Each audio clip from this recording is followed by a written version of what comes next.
Olá pessoal, tudo bom com vocês? Aqui é o Alex Santos com mais um vídeo pra vocês. Bom, no vídeo de hoje eu vou estar dando continuidade aí ao vídeo anterior em que eu havia feito sobre invasões de redes Wi-Fi. E no vídeo de hoje eu vou abordar o protocolo web pra vocês. Eu não vou adentrar muito nas questões técnicas de toda a funcionalidade do protocolo web, mas eu quero fazer uma coisa diferente pra vocês. Não só executar aqui duas ou três ferramentas e conseguir acesso à rede aqui, Wi-Fi, e tá tudo bem. Acredito que deva ter muito disso no YouTube e eu tô um pouco cheio dessa mesmice, sabe? É a mesma coisa que tá acontecendo com podcast, tem podcast de tudo agora e eu costumo não gostar das coisas que todo mundo gosta ou as coisas que estão no hype, assim. Uma coisa pessoal minha mesmo, mas basicamente é isso. E outra coisa, antes de iniciar esse vídeo, eu queria também falar pra vocês que de forma alguma como eu posso dizer pra vocês, eu incentivo o uso de ferramentas pra fins ilegais, pra cometer crimes e não compactuo com essas coisas, beleza, galera? Eu gravo esses vídeos aqui unicamente de forma educacional para que vocês aprendam e desejem seguir na área, né? Que a gente tá precisando aí de profissionais capacitados, beleza? Ah, vamos lá. Vou estar abrindo aqui o meu terminal. A gente vai estar logando aqui como sudo. Como sudo não, como usuário root. Deixa eu dar um clear aqui. Eu não vou estar usando não vou estar usando o AirCrack do GitHub que a gente fez o download, beleza? Aquilo lá é só se caso o empacotamento que vocês usam, ou seja, você esteja pelo celular e não tenha o apt-get, ou sei lá, você não tenha conseguido instalar. Se tiver algum problema na distribuição que você esteja usando, use o GitHub, o AirCrack do GitHub, beleza? Aqui no caso, eu já instalei o meu AirCrack aqui direto do apt, do empacotamento, né, do Debian, AirCrack/ng. Aqui ele já está instalado, 0 pacotes atualizados, 0 pacotes instalados. Novos instalados, no caso. Ele não muda nada do GitHub, só muda que eu instalei ele pelo empacotamento apt, então eu posso executar ele de qualquer lugar, eu não preciso entrar na pasta do AirCrack para poder executar, beleza? Eu não sei se eu falei no vídeo anterior, mas o AirCrack, ele não é apenas uma ferramenta, mas ele é um conjunto de ferramentas voltado para invasões de rede, né? Então o AirCrack, além dele ser uma ferramenta, sim, de quebra de hash, ele é também o nome de um pacote de outras ferramentas. Bom, se a gente ver aqui no Ermon, ele lista aqui as nossas duas interfaces de rede. Aqui no caso é o adaptador Wi-Fi do notebook e aqui é o nosso adaptador do TP-Link, que a gente vai usar aí para nosso teste, beleza? Só que o Ermon, ele nada mais é que é um script de como posso dizer, de configuração, assim, para que sua placa de rede, seu adaptador Wi-Fi entre em modo monitor. Se vocês verem aqui no barra H, ele mostra aqui como usa. Start, Stop, Check, seguido da interface. Só que no caso aqui, eu vou estar usando ele para matar todas as conexões que possa ter aqui nesses dois dispositivos. Se eu vier aqui em editar conexões, como vocês podem ver, não tem nenhum Wi-Fi conectado aqui, nenhum Wi-Fi salvo. Isso quer dizer que eu não me conectei a nenhuma rede Wi-Fi. Eu quero que vocês vejam esse teste como algo real, apesar de ser um ambiente, entre aspas, controlado, mas o Wi-Fi que a gente vai atacar é de fato um Wi-Fi que existe, que está funcionando e que tem dispositivos conectados nele, beleza? Então, primeiro de tudo, a gente vai dar um armon aqui, check kill, que ele vai matar todas as conexões que a gente possa ter aqui nos nossos adaptadores. Beleza. Ele matou o processo aqui. Como vocês podem ver, o gerenciador de redes ele não está mais funcionando, então ele não está conseguindo capturar nenhuma rede aqui. Agora a gente vai subir o nosso. Se eu der um wconfig aqui, vocês vão poder ver aqui. Está em alta o meu adaptador Wi-Fi e a minha placa de rede também está em management. O que acontece? Eu deixo esse check kill para que mate todas as conexões, tanto do meu adaptador Wi-Fi como do adaptador do notebook, para que não haja interferências na hora de eu fazer a captura dos pacotes com o adaptador Wi-Fi, no caso o nosso TP-Link, né? Então, foi por isso que eu dei esse check kill e para que ele matasse qualquer outra conexão que poderia haver, né? A gente vai usar o IW, tá? Agora pra gente tá dando um up aí na nossa rede, beleza? O IW, ele é como se fosse o IW config, só que de uma outra forma, ele consegue manipular dispositivo sem fio, essas coisas. Dá um ww não, um espaço help, ele mostra que há diversas opções e configurações que ele tem, né, no caso. Enfim, eu não vou listar agora, não vou entrar muito em detalhes com vocês sobre essa ferramenta. Vocês podem dar um main também, eu acho que eu já falei isso em alguns outros vídeos, que a gente acessa o manual da ferramenta aqui, do script que a gente possa estar usando, beleza? Deixa eu dar um key aqui pra sair, a gente vai estar setando aqui o nosso adaptador Wi-Fi. Deixa eu dar um wconfig. Vamos lá. IW, a gente vai colocar nossa interface, a gente vai setar ela com tipo monitor. Beleza. Agora, já que a gente matou todas as conexões que tinha, a gente vai dar um RF Kill aqui, pra ele desbloquear. Se caso possa ter bloqueado alguma coisa do nosso Wi-Fi, a gente vai desbloquear isso. Esse RF Kill, ele é só uma ferramenta para habilitar e desabilitar serviços wireless, serviços sem fio. Só com isso ele não consegue trazer de volta a nossa rede. Mas depois a gente chega lá, beleza? Pra finalizar, eu vou dar um IP, um LS aqui. Não é o LS para listar o diretório, mas é um L espaço S. A gente vai colar aqui nossa interface e dar um up. O IP também ele funciona como o IP config, só que ele manipula roteamento de dispositivo, de interface de rede, essas coisas. Vocês podem dar um main aí, um barra help nele, pra vocês estarem lendo e conhecendo mais, beleza? Bom, a nossa rede, vou dar um wconfig aqui, como vocês podem ver, ela já tem modo monitor. Então a gente já tá pronto pra capturar os pacotes aí com o nosso adaptador Wi-Fi, beleza? Agora a gente vai usar o aerodump. O aerodump nada mais é que como posso dizer, um farejador, muita gente chama assim, farejador de pacote. Ele vai capturar todos os pacotes de rede que estão sendo trafegados aqui no ambiente que a gente tá, né? Dependendo da banda do seu adaptador, ele vai pegar bandas, roteadores que estão sinais que estão mais longe e tal. Para executar ele é só o aerodump espaço interface, no caso, aqui é o nosso adaptador Wi-Fi, e dá um enter. Como vocês podem ver, ele está listando várias e várias redes aqui, como vocês podem ver aqui, o tipo de encriptação. A gente tem bastante WPA e tem um app aqui. Vou dar um Ctrl C aqui, para ele parar de monitorar, porque a gente já achou que a gente queria. Então, no caso, esse aqui é o nosso alvo. E para isso, a gente vai tá voltando aqui. Para você voltar um comando anterior que você executou, é só apertar para cima no teclado, beleza? A gente vai fazer alguns filtros aqui no Aerodump pra gente capturar só os dados dessa rede, beleza? É pouca coisa que a gente precisa, é só o nosso BSSID. BSSID. No caso, é esse aqui, que é o MAC da nossa rede, que a gente quer capturar. A gente vai colocar o canal, channel. Eu tô com um teclado novo aqui, galera, em inglês, e é tenso, eu ainda tô aprendendo a mexer nele. Sou acostumado com o outro, mas enfim. Tá, a gente vai criar o canal aqui, nosso canal é o 3. E a gente vai dar um write aqui pra ele tá salvando essa captura aí. Vou colocar... Na verdade, deixa eu dar um Ctrl C aqui. Vou criar uma pasta aqui, mkdir teste web. O arquivo já existe. Acho que eu já devo ter criado uma pasta dessa.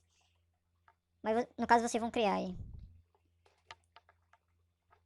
Teste web. No caso já tinha uns testes que eu tava fazendo aqui. Bora lá dar um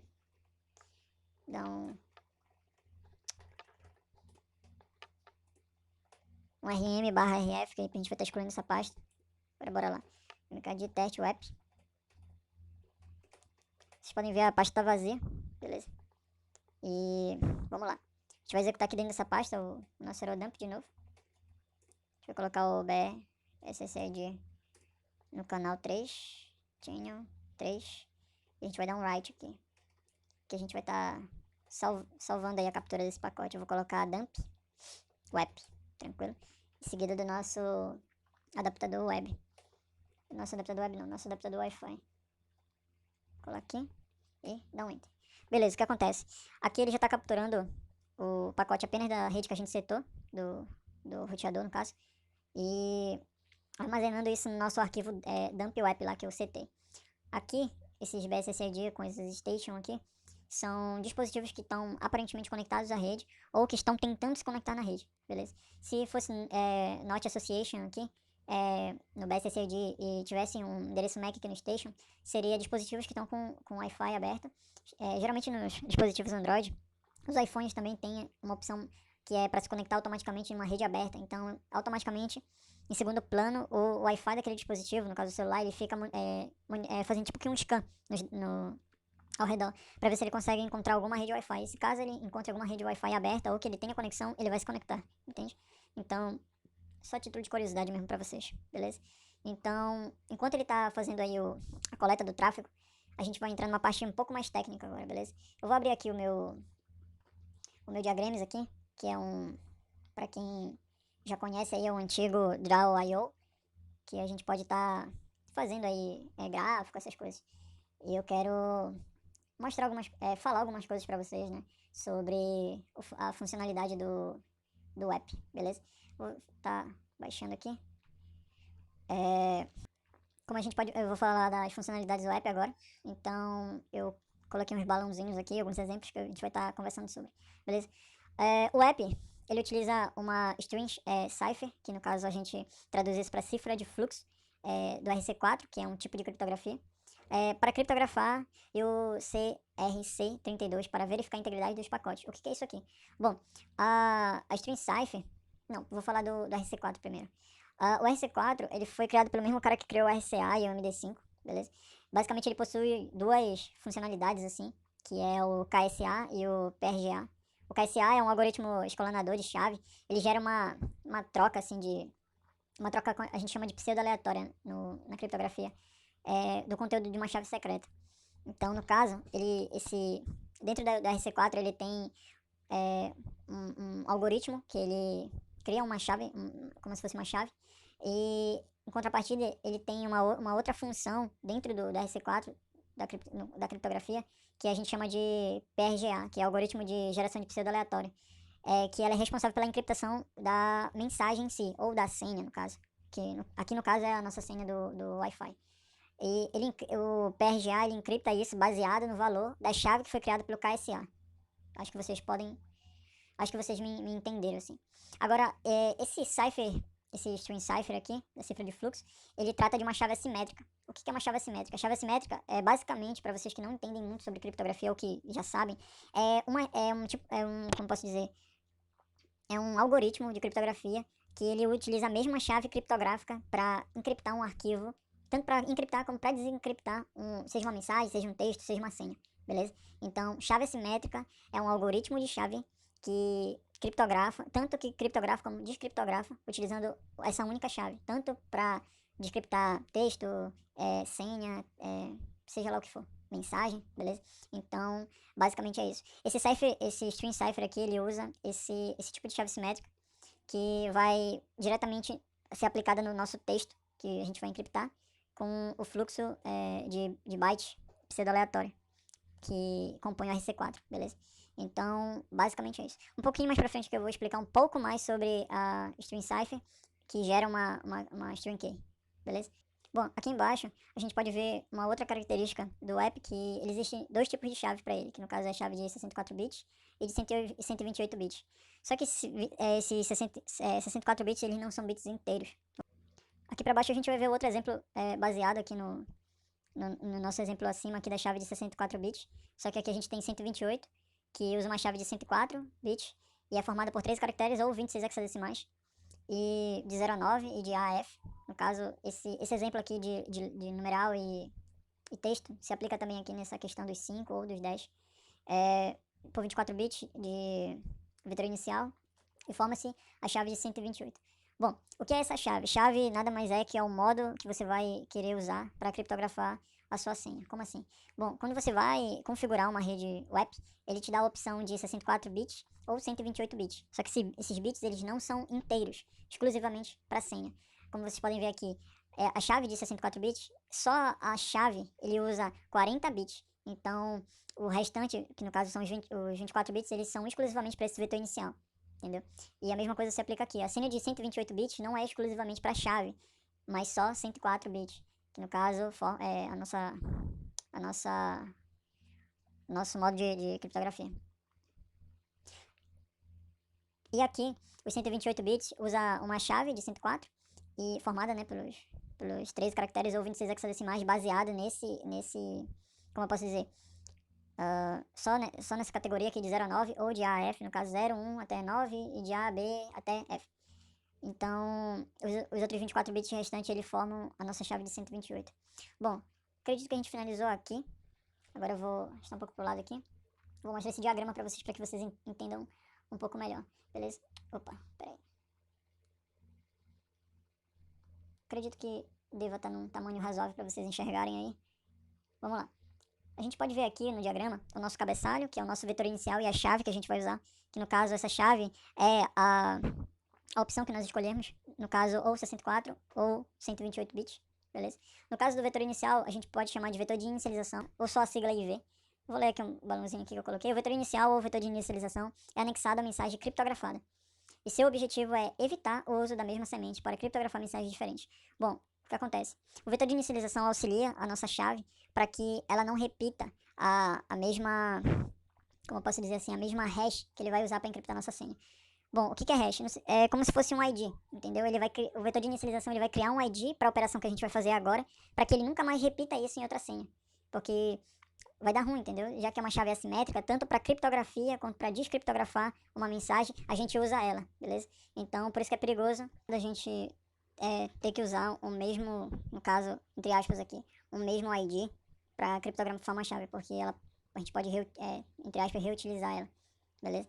Aqui no caso do diagrama que eu fiz, a gente tem aqui o nosso vetor de inicialização com o tipo de chave que a gente vai usar, ou 64 ou 128, com a nossa senha. No caso, quando a gente faz a solicitação da senha, né, o vetor de inicialização encaminha a senha para a criptografia do RC4, que no caso ele vai gerar o nosso QSA, para que o PNGA ele auxilie na criptografia. Então, no caso é criada essa chave e ele cria uma string key. Então, no caso aqui a nossa string key, ela cria o nosso QSA e nosso PNG para que a nossa senha seja criptografada, né? Então, a nossa senha vem aqui, no caso eu coloquei isso aqui como exemplo, e elas são somadas, né? Para criar nossa senha criptografada, nosso dado criptografado. Falando um pouco mais sobre a keystring, eu vou colocar aqui. A keystring ela é um fluxo de caracteres aleatórios ou pseudo-aleatórios que são combinados com uma mensagem de texto simples para para produzir uma mensagem criptografada. E no caso, texto cifrado.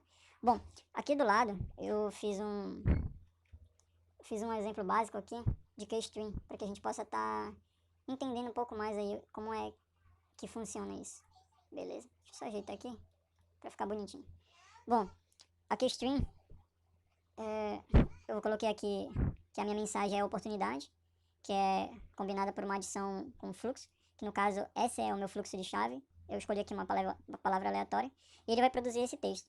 Só que aqui eu vou mostrar para vocês como esse keystring ele é formado. Bom, como vocês podem ver aqui, eu fiz um alfabeto aqui em português, de A a Z, sendo que 0 é igual a A e 25 é igual a Z. Então, no caso, eu coloquei aqui a minha palavra, né, oportunidade. E logo abaixo, a gente tem o meu texto com os números correspondentes a essas letras. Como vocês podem comparar aqui. 14, 15, 14, 17, 19, 20, 13, 8, 3, 0, 3 e 4. Aqui na minha keystring foi a chave de fluxo que eu escolhi. No caso, essa palavra aqui impronunciável. E a keystring como números, que no caso são as letras correspondentes com o número do alfabeto que a gente tem. Agora, aqui no texto cifrado como números, a gente vai somar a gente vai somar os valores aqui comparados ao texto simples que eu escolhi e a keystring com números. Então, no caso aqui dá 24, aqui dá 17, aqui dá 35, 30 e assim sucessivamente. Agora, na outra etapa que a gente tem o texto cifrado como números agrupados de 0 a 25, que no caso, o que ocorre? A gente tem, por exemplo, aqui um valor que passou a margem de 25. Então, o que acontece? Quando ocorre isso, que um decimal ele ultrapassa esse range que a gente tem, o número 26 vem a ser A e 27 vem a ser B. No caso, ou 26 vem a ser igual a 0 e 27 vem a ser igual a 1. Então, no caso, se a gente pegar aqui 25, aí 0 é 26, 27, 28, 29, 30, 31, 32, 33, 34, 35. Então é igual a J, beleza? Então J é 9. Então a gente coloca aqui no texto cifrado, beleza? Aí no caso 30, 25, não, 26, 27, 28, 29, 30. No caso aí, 4. E assim segue. Depois da gente ter feito esse texto cifrado agrupado de 0 a 25, a gente converte ele para número. Então, no caso aqui, o 24 corresponde igual a Y, o 17 corresponde igual a R, o 9 corresponde igual a J, e assim a gente segue. E tem o nosso texto cifrado com a nossa keystring. Esse aqui é um exemplo um pouco bobo, mas é a única forma que eu encontrei para que vocês entendessem assim como ocorre esse fluxo, entende? Da keystring, que ocorre dentro do RC4, beleza? Então, a gente vai passar para cá. Para falha web. A falha web, ela tem, o protocolo web, na verdade, ele tem diversas vulnerabilidades. Só que ocorre, eu não posso mostrar todas as vulnerabilidades aqui para vocês por conta do tempo e porque essa aula está sendo bem básica, mas eu quero dar uma aprofundada mais para que vocês entendam como é feita tanto a exploração como ocorre de fato o processo de dentro do app, beleza? Então, vocês lembram lá que eu falei sobre o vetor de inicialização que auxilia a nossa chave até ela ser criptografada na RC4. Então, uma das coisas graves que a gente tem é justamente isso. Bora ler aqui. Devido à cifra RC4, a mesma chave de tráfego nunca deve ser usada duas vezes. Foi no caso que eu falei para vocês, da chave assimétrica. O propósito do IV, que no caso é o nosso vetor inicial ou vetor de inicialização, o propósito dele é prevenir qualquer repetição de chave de tráfego. Porém, o IV é transmitido como plain text, ou seja, como texto limpo, normal. Essa forma de transmissão IV abre uma brecha para ataques do tipo chave relacionada, ataque relate key. Os 24 bits do IV não são suficientes para evitar a repetição em uma rede com tráfego elevado, o que abre possibilidades de colisão de pacotes e pacotes alterados, tornando possíveis ataques do tipo fluxo de cifra, ataque string cipher. Aqui no caso é o método que a gente vai usar aqui, que no caso é a reutilização do vetor inicial. Como o IV ele tem só 24 bits, ele assume valores de 0 a 16 megabytes. E normalmente ele sempre começa do zero e é incrementado a cada envio de pacote. Chegará um momento em que o IV assumirá novamente os mesmos valores. Podemos recalcular quanto tempo vai demorar para esse vetor inicial voltar e assumir o valor de zero novamente. Bom, o que acontece? Lembra que eu falei para vocês sobre a chave assimétrica, que o nosso vetor inicial ele auxilia até a chegada da RC4 para que ele faça esse processo de encriptação? O que acontece? Aqui nesse processo, o vetor inicial ele não é criptografado, já a chave ela é criptografada, até ela chegar aqui, entende? Então, quando a gente tem esse key cipher aqui, a gente tem esse vetor inicial não criptografado. E o que acontece? Esse vetor inicial ele só tem 24 megabytes, tanto no 128 como no 64 bits. Então, ele se torna inviável, entendeu? Porque a gente pode, por mais que a gente pegue um pacote com um vetor inicial, um texto plano, né? Ele não é criptografado, a gente pode usar base matemática para que a gente force esse vetor inicial. No caso, a gente tem todos os dados dele puros, assim como se eu posso dizer, as claras, e a gente pode fazer uma base matemática em cima disso para que a gente explore todas as combinações possíveis do vetor inicial para que ele retorne a chave que ele usou para criptografar aquela senha, para que ele retorne para a gente mesmo, a gente sem saber a senha. Espero que vocês possam ter entendido um pouco o que eu quis falar para vocês aqui. Bom, acredito que ele já tenha capturado os pacotes suficientes, vou dar um Ctrl C aqui. Vou dar um ls aqui para vocês verem. A gente tem um arquivo cap, CSV. A gente tem outro CSV aqui com Kismet, aqui para visualizar e tal. A gente vai usar esse arquivo cap aqui com o nosso aircrack. A gente vai passar um aircrack aqui e o nosso arquivo cap. Beleza? O que acontece aqui nesse momento? Bom, como eu falei para vocês, o aircrack, além dele ser uma ferramenta, ele é um pacote de ferramentas.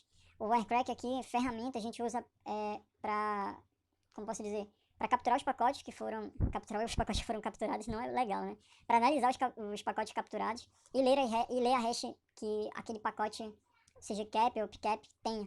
E baseado nisso, ele vai tentar quebrar a senha, baseado no modelo que ele está sendo analisado ali, beleza? Então, a gente vai fazer aquela coisa que eu falei para vocês de reutilização. Não sei se ficou muito claro, mas em modo simples assim de se falar, ele vai pegar o vetor de inicialização que ele tenha capturado nesse monitoramento que a gente fez, ele vai reutilizar ele baseado no cálculo matemático para que ele possa tentar todos os vetores de inicializações possíveis. Porque se eu tenho um vetor de inicialização como modelo, eu consigo replicar ele.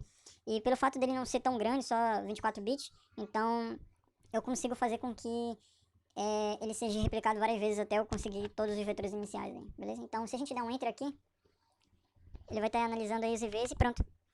Ele analisou aqui 44 mil e 29. 44 mil. Não, 404.029. 100 keys, no caso, chaves. E 517 IVs. Que no caso é pacote de. Pacote não, é o nosso vetor inicial. Ele deu aqui um key found e mostrou aqui a nossa senha, beleza? Apesar da senha ser um pouco boba, mas não ia fazer diferença se fosse com uma outra senha ou se fosse 128 bits. Porque a gente não faz um ataque de força bruta baseado num dicionário, a gente faz um ataque de força bruta baseado no vetor de inicialização da chave que a gente escolheu. Então, independente. Então, se a gente ver aqui, a gente vai ver o nosso gerenciador ainda em off, porque a gente fez o nosso check kill lá. Eu vou estar upando a nossa rede de novo, a gente pode dar aqui um... Deixa eu dar um irmão só pra ver uma coisa. Beleza, ele não tá nada setado aqui, a gente vai dar um ifconfig. Beleza, hein? Bora dar um ifconfig. A gente vai selecionar nossa rede aqui e vai dar um up. Mesma coisa a gente vai fazer aqui com o nosso adaptador Wi-Fi. Beleza? Agora a gente vai dar um /etc. Deixa eu apagar aqui. Um initd.d network manager. Network manager. Beleza. E vamos dar um restart nele. Beleza. Ele vai startar aqui. Como vocês podem ver, tá funcionando de novo. A gente vai pegar aqui a senha que a gente capturou aqui. Cadê a nossa aptest? Vai colar aqui. E conectado. Deixa eu dar um ifconfig aqui, a gente vai ver que a gente está conectado. Vou dar um ping aqui. Podem ver que ele tá pingando. E é isso, pessoal. Basicamente a aula foi essa. Perdão os contratempos, talvez algum outro som que vocês tenham ouvido aqui no fundo. Tá sendo corrido esses dias, por conta da minha esposa não estar trabalhando. E a gente tem uma filha pequena e é meio complicado, beleza? Eu queria agradecer vocês por terem assistido o vídeo até aqui. Deu um baita trabalho fazer esse vídeo. Apesar de ser uma coisa bem simples e talvez não ter saído do jeito que eu queria, mas ainda tô aprendendo a fazer videoaulas. Eu tenho um pouco, sei lá, de receio, por mais que eu não grave o meu rosto, mas é um pouco meio, sei lá, estranho gravar videoaula assim, mas eu espero me acostumar.